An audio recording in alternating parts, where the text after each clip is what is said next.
hamba Tuhan, terjadilah padaku menurut perkataanmu. Apa artinya hamba? Mungkin kita bilang pelayan ya. Para imam menyebut dirinya servus servorum. Yesus berdiri servus servorum, pelayan dari segala pelayan.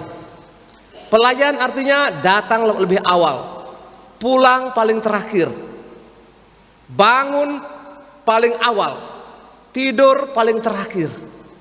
Itulah tugas pelayan. Bayangkan seorang pelayan restoran, dia datang terlambat, besok di PHK, dipecat sama bosnya. Pelayan berarti setia dengan tugas yang dipercayakan. Kalau dia melanggar, ada konsekuensinya. Dan bagi kita, Maria menyatakan diri sebagai pelayan karena dia mengerjakan yang Allah instruksikan. Kenapa Injil ini begitu luar biasa? Kenapa kita merayakan kabar sukacita pada bulan Maret?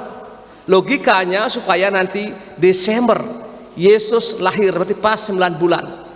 Nah, itu perhitungan kita, logika seperti itu. Dan bagi orang Yahudi, dalam tradisi Yahudi, seorang perempuan yang mengandung tanpa suami itu akan dirajam. Ya, itu kalau Anda baca di kitab suci, rajam itu, baca di Google, rajam itu perempuan itu ditarik dengan tali, orang kampung berteriak-teriak, kemudian dibawa ke lapangan. Di lapangan ada lubang setinggi lehernya, dicemplungkan di situ. Kemudian semua orang kampung pegang batu, pukul kepala sampai mati. Itu rajam. Sehingga kenapa kabar sukacita ini bagi kita gereja kabar gembira, tapi bagi Maria ini kabar duka cita, kabar penderitaan, kabar salib.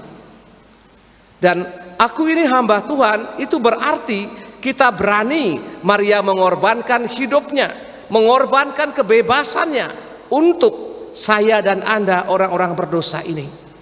Nah, kalau kita sebagai imam, sebagai suster, sebagai orang tua tidak ada korban apa-apa, pertanyaannya kita buat apa untuk keluarga misalnya, untuk paroki yang kita layani, kita korban apa?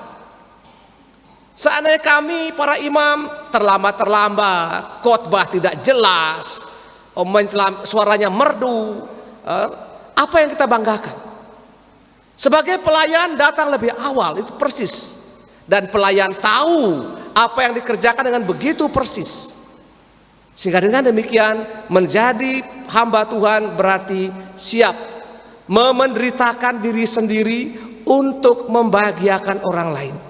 Inilah hamba.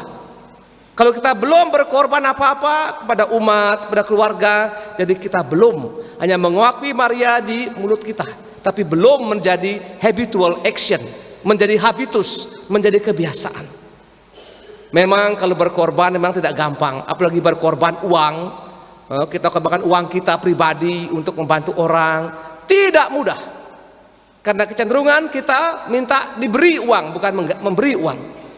Sehingga mari kita sebagai pelayan, sebagai keluarga, sebagai apapun, memberi, bertanya, apa yang saya bisa berikan untuk gereja, untuk lingkungan, dan untuk KBG.